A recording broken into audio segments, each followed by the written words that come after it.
Good morning, everybody. How are you doing this morning? My name is Makeda Valletta, and I'm live on my IG page, Makeda Valletta Travels. I'll save this and repost it to my YouTube page, Makeda Valletta Travels. And I haven't made a video in a while. A lot of you haven't seen me make a video in a while because I've just been busy. But for those of you who don't know me, I'm a native New Yorker, Harlem to be exact. But I live in Chicago, and I travel a lot, out of the country, in the country. And lately I've been having a desire to travel more within the Midwest. You know, I've traveled a lot on the coast, on the East and West Coast, even though I'm not done. I haven't been everywhere on the East and West Coast. But I'm interested in some of the cities that we don't hear about as much, like Kansas City or Louisville or Nashville. I don't know. You know, there's so many interesting places in the U.S. And the thing about the U.S. that I find interesting, traveling around the U.S. is like traveling to different countries. You know what? I need more sunlight. I shouldn't have moved my thing. See, doesn't it look better with more sunlight? While I get my thing, hold on. Actually, let me show you this. I'm in Detroit right now. I'm gonna show you my Airbnb as I walk to go get my something out of my bag. But this is the Airbnb I'm staying at in Detroit. I want to talk about Detroit. I haven't been to Detroit since. I haven't been in Detroit since 2011. This is good lighting, isn't it? This is one of the reasons why I chose this Airbnb, is because I liked, just even where I live, one of the reasons why I chose to live in Chicago, I love wood floors, I love lots of sunlight, you know. But Detroit is not really a pretty city. No offense, I love Detroit people. Detroit people are fly, but the city's not that pretty, but in the inside of places, it's amazing. So yeah, this Airbnb might have been like $60 a night. It's really good sunlight, right? I chose it so I could film while I'm here, even though I didn't get much done because I was in Ann Arbor. But this is the Airbnb, and as big as this is, really high ceilings, it's a loft building. The heat in here is amazing because of course it's cold at night, but the heat, it gets super hot in here really quick. So I'm getting ready to head out, actually. So I got my stuff on the table. I'm getting ready to head to Maryland. But yeah, so you have this little work area. And here's the bathroom. Okay, there are, let me turn the light on. It's just a regular bathroom. I like bathrooms with windows. But, you know, the new modern thing, you don't have windows. And yeah, so you come in, and then let me show you in the hallway. Hold on. So this is the building hallway, little outdoor area. See, nice building, right? When am I going to be in Maryland? I'm coming to Maryland now. I'm actually driving. I decided to always fly to the East Coast, but I decided to drive from Chicago to Maryland, D.C. I have to go there for my graduate program. So I'll be there today. I'm going to stop in Pittsburgh. I used to live in Pittsburgh back in 2009. I haven't been to Pittsburgh since 2011 either. I also love Pittsburgh. I'm going to stop there and work out. Yeah, it is flowing energy, and the lights in here are really cool. See, it's daytime now, but you see how there's that purple light. You see the colorful lights? That light, purple. And so at night, it looks really cool. And they shift colors and stuff, right? So I love plants. I love wood floors. Oh, and then outside, you might not be able to see it. But you can't see it, but the lake, there's water. It's a park outside, and there's water, okay? So this is not far from downtown Detroit. Now, I really came through here because I wanted to go to Ann Arbor, okay? That was my initial intention. I've been wanting to go to Ann Arbor for years. I've been to Detroit before. I hadn't been to Detroit since 2011, like I said. I never liked Detroit, but I love Detroit people. The people here are amazing. They're fly. The black people here have so much swag. When it comes to men, I love New York men and I love Detroit men. I'm not saying I like men from other places, but the swag in New York and Detroit is very similar. But the city looks like every city has a story, but some of these Midwestern cities look really terrible, okay? Outside of Chicago, even though the south side of Chicago Still has nice structures, just has no resources. But Detroit is just like, I don't know how people live here. And again, I'm not trying to offend anybody, because I know they're diehard Detroiters, but I will say that people have told me that Detroit had changed. I didn't believe it. And downtown Detroit has changed. Downtown, last time I was in Detroit, downtown Detroit, there was broken glass in the windows. The office buildings downtown had broken glass. It looked like you felt like you could get hit by glass walking down the street. It was just like, it looked like a tornado came through it, okay? And now it's upgraded. They have new businesses. It doesn't look like that anymore. But the rest of the city, you just move 5 minutes away from Detroit. It's terrible. It's like you have, Chicago has empty lots, but Detroit has like empty blocks, okay? Well, there'll be like one house on the block in Detroit, and this house looks terrible, like it's about to collapse. And there's all these abandoned houses, which I don't see in Chicago. But this is not a Chicago-Detroit video. I'm just saying, it's just, but the thing I remember about Detroit from back in the day, places would look terrible on the outside. But when I would walk inside of a building, it was always amazing. Like this building, if I showed you the outside of this building, even when I pulled up, it like seems kind of scary. And not scary because you see people, because there are no people, but it's just dark and desolate. And the block driving here looked like the block at a Thriller. Like, and as a kid, Thriller used to scare me. I watched Thriller so many times, it used to scare the shit out of me. Just walking down that dark street, when she was walking down the street with Michael Jackson, and that steam was coming up. And I remember thinking, why are they walking down that street? I would not be walking down that street. The New Yorker in me, the Manhattanite in me, I need to see people and businesses and lights to feel safe. But that block was like that, and the houses look like that, like zombies is going to pop out the walls, right? So Detroit still looks like that. And, you know, when I talked to my dad about it, he starts getting into the history of what happened to Detroit and how rich it was. I understand that, but I'm just telling you what it is. But every time I come to Detroit, Canada is right across the water, and every time I come to Detroit, I never have my passport. Now, I meant to bring my passport this time so I could check out Windsor, because I've never been to Canada, but I'm going to go to Canada this year. What I plan on doing, Montreal is 5-minute drive from New York, and New York State is the most beautiful state I've ever seen. I've driven through a lot of states, but New York State, like I slept on my own state for a long time. New York State is otherworldly, so I'm going to drive up to the Adirondacks to Montreal. Then I'll be in Montreal for a couple of days. Then Montreal to Toronto is 4 hours. Then stay in Toronto for a couple of days. Then Toronto to this area, Detroit, Ann Arbor. I really love Ann Arbor. I'm going to talk about that in a minute. I got to go soon, so that's why I'm talking fast. But Detroit, Ann Arbor is like 4 hours from Toronto. And then Chicago is 4 hours from Detroit, right? So I will go Montreal, Toronto, New York to Montreal, Montreal to Toronto, Toronto to Ann Arbor, Detroit, and then Ann Arbor to Chicago, okay? That's going to be a road trip that I'm going to do this summer. Or I might go the other way around, you know, from Chicago to, you know what I'm saying. Because I've heard great things about Montreal and Toronto. And the thing is, one thing about Michigan, I'm going to tell you, I drove here from Chicago, and there's ads for dispensaries at every single, there's ads for dispensaries at every rest stop, okay? The whole time you're driving on the highway in Michigan, dispensaries. So I went to, and every state has a different cannabis culture.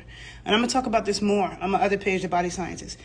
But every state has a different cannabis culture. And I remember learning from a friend of mine who was from Ypsilanti, that Michigan had this really strong cannabis culture that I never knew about. I mean, back in the day when I used to come to Detroit, I had friends, very intelligent black men and women, okay? But there were a group of black men who were engineers. They all went to Tuskegee, okay? They would be, and one of them, well, I'm still friends with them, but one of them makes the cannabis oil that in tinctures that I use and sell. But they would be upstairs in the office doing these complex mathematical equations all day long, smoking weed all day long. The wives, the women, some of them were married, some of them weren't, were maids. All the women who were around were dancers, okay? And they did, now that I'm talking about this, I have to reconnect with them because I meant to do that this trip and it was very brief. But the women all danced, and they were a part of a dance company called Bambooty. If you're from Detroit, you might know. These women were gorgeous black women. They did booty dances. The company was put together by a black man. What is his name? I think his name was Ife, and I need to find him. But he played like 5 drums. So you sound like there was 5 drummers, but it was one drummer. And he was playing like 5 drums, and it was just him and these chicks. And they were doing these intense booty dances that was really Congo-based. And that's the other thing that I just remembered is that Congolese dance, which is the root of all black dances in the Americas. Samba comes from the Congo. Jamaican dancehall comes from the Congo. Merengue, salsa, champeta from Colombia. Jamaican dancehall, I think I said. All the Haitian folklore. In New Orleans, you have Congo Square, right?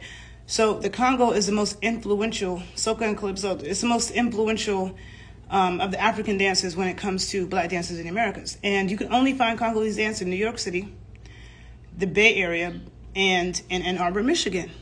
In Ann Arbor, Michigan. Okay? For some reason, in Ann Arbor, Michigan, Detroit, and it's the same family. The Malonga family that was out in Cali, in the Bay Area, just in Ann Arbor. And then the teacher that I learned from, well, there's a Brazilian teacher in New York, and there's another Congolese teacher. But those are only 3 cities you can find. And Congolese is a lot of intense, hips and shoulders, and footwork is complex, right? But these women did these intense booty dances, and they were super dope. And the reason why I kept coming back to Detroit back then was because of the people. And the people here have a lot of sexual energy, okay? I could tell you, just being on a dating app here, looking at it, it's like 60% of the men are married and in an open marriage, which is cool with me because I'm actually down with that. I don't want to be the third leg in somebody else's marriage. But if I was married, I'd be fine with having an open marriage. But Detroit, you see a lot of that in this area. You see a lot of that kind of in the D.C. area, but they just really be swingers and freaky and like kind of hush-hush, but they act conservative. Detroit people, there's a high level of sexual energy. And so, I don't, like I said, I love the people, don't love the city. It's a hard place to be in. But this time I'm staying by the water. I have a car because when I was here, this is a city where you need a car. When I was here before, I was visiting friends and I didn't have a car and I had to wait for people to drive me places. And back then there was no Uber, and I don't like that. I like walkable cities like Detroit. And I'm not going to get to the history of it now because I got to go. But, and you can look it up. But the riots and everything that happened, like a lot of businesses left Detroit and never came back. You know what I'm saying? So it can be an issue. But honestly and truly, Ann Arbor is beautiful, okay? By the University of Michigan. Oh, that's the thing I was going to say. So there's weed everywhere here. So I went to a dispensary in Ann Arbor. Okay, weirdly enough, in Detroit, they only have medical cannabis. And if you have an out-of-state card, medical card, then you can use it in Detroit. But there's no recreational cannabis dispensaries in Detroit, which is kind of weird to me. Because Michigan, recreational weed is legal, but for some reason, it's not in Detroit. I don't know why. But in Ann Arbor, there's recreational dispensaries, recreational and medical. I went to a dispensary called Bloom City. I'm going to tag it below, but I think it's called Bloom City. And on Wednesdays, and first of all, they have the cannabis out so you can see it, right? In the jars, the in-glass jars, so you can actually see the flower. They have a magnifying glass on top of it so that when you look in the jar, you can look through a magnifying glass and see the trichomes and see the flowers like up close. And there's a place where you can open the jar and sniff it, right? And the other products that they have in this dispensary, like the tinctures, the edibles, whatever else it is, you can pick it up and actually read the ingredients. And it's very affordable. Yesterday on Wednesdays, no matter what strain you get, if you get 3.5 grams, you pay, they weigh up 5 grams. So you're paying 3.5 grams, but they're giving you 5 grams of cannabis. And if it's your first time, you get a discount. And the ATM in the dispensary is free, okay? Which is crazy. So for 5 grams of some fire ass, I think I got lemon frost. I forget the name of the strain. It was lemon something. I love the lemons because I love the one I got is high in limonene and terpenoline. So when I go on this drive, I'm going to smoke the weed that's going to keep me alert and up and focused and just listening to my nerdy lectures while I drive and maybe talk to family members, right? And look at this beautiful country because the Midwest, not so pretty, but Pennsylvania is a pretty state. The Pennsylvania Turnpike is treacherous though, but you're driving through mountains and stuff like that. Now, so this dispensary, really, it was amazing. But the thing is, like, if you go to a dispensary in Chicago, like, for years, I didn't go to dispensaries on the East Coast. Never been to one in D.C. I want to do that soon, but I don't have a medical card. D.C. and Maryland just made recreational legal, but they don't implement it until July. So you can't go in unless you have a medical card. New York is just putting some. I never went to any in New York. I did go to one in Jersey. Just started going to the ones in Chicago. And the way it is like, in all the other dispensaries I've been to, period, you always got to walk through like one door, like a area that's like kind of blocked off, and you're giving your ID to somebody who's behind a bulletproof glass. And then once they look at your ID, they let you into the next room. They buzz you into the next room. But in New Jersey, in Chicago, and probably a lot of other states, everything is prepackaged and it's sealed. So you just tell them what you want. You can't touch anything. You can't look at anything. They go to the back, they get it. If you're ordering edibles or whatever, you can't even see the ingredients. When I go online to look at the tinctures and the products they have, and I'm trying to find the ingredients, I can't even find it on the website. I have to really hunt for it. And a lot of them don't have good ingredients. This dispensary, Bloom City in Ann Arbor, I could pick up their stuff and look at it, and they actually had good products. They didn't have bad additives in the stuff that I was looking at. You could see the flower. And I don't know if every dispensary in Ann Arbor is like that, but this one definitely was. And so there's weed everywhere, okay? And I love that. And the Ann Arbor is absolutely gorgeous. I'm going to come back here again because it was brief. Today is Thursday. I came here on Tuesday evening. So I want to explore Ann Arbor more. I stayed in Detroit only because Ann Arbor was more expensive. The Airbnbs in Detroit are actually nice. They're actually nicer than Ann Arbor and cheaper. And I'm thinking that Ann Arbor was 25 minutes away from Detroit, but it's 45 minutes. So that makes a difference. So next time I might just stay in Ann Arbor, or maybe not, because if I'm going to spend money to stay places, I like to be able to stay in a place where I can film content. Like this place I showed you in the beginning of the video is very nice. It was $100 less than if I would stay in Ann Arbor. But last night when I was driving back, I was kind of wishing I did stay in Ann Arbor. But I need to hit up my Detroit people too. Like I said, Detroit is nice on the inside, not on the outside, okay? And people think Chicago is really dangerous. Detroit and St. Louis actually flip-flop for #1 most dangerous city in America for a long time, highest murder rate. And Arbor also has lots of good food everywhere. It's a very lively city, walkable city, people walking. It's hilly. I love hills. I don't see hills in Detroit. But it's very hilly in Ann Arbor. Bike lanes. I'm not a bike rider, but Ann Arbor would make me a bike rider because you would get a good workout because you're actually riding bikes up hills and stuff. And the way they have the bike lanes in Ann Arbor, there's like an island, separating you, like a concrete raised island, separating the bikers from the people driving. Because to me, like I said, I'm not a bike rider, but if I was going to ride a bike, I wouldn't want to ride with cars. I don't trust anybody in the car because to me, if you're on a bike and you get hit by a car, you're going to be fucked up, period, point blank. So I like to protect my shit, so I would never do that. But in Ann Arbor, I would. And lots of nice trees, but, I'll talk about it more in the next video that I do. I have to get on the road now, but I'll do a video again about Ann Arbor and Detroit. I just wanted to do this.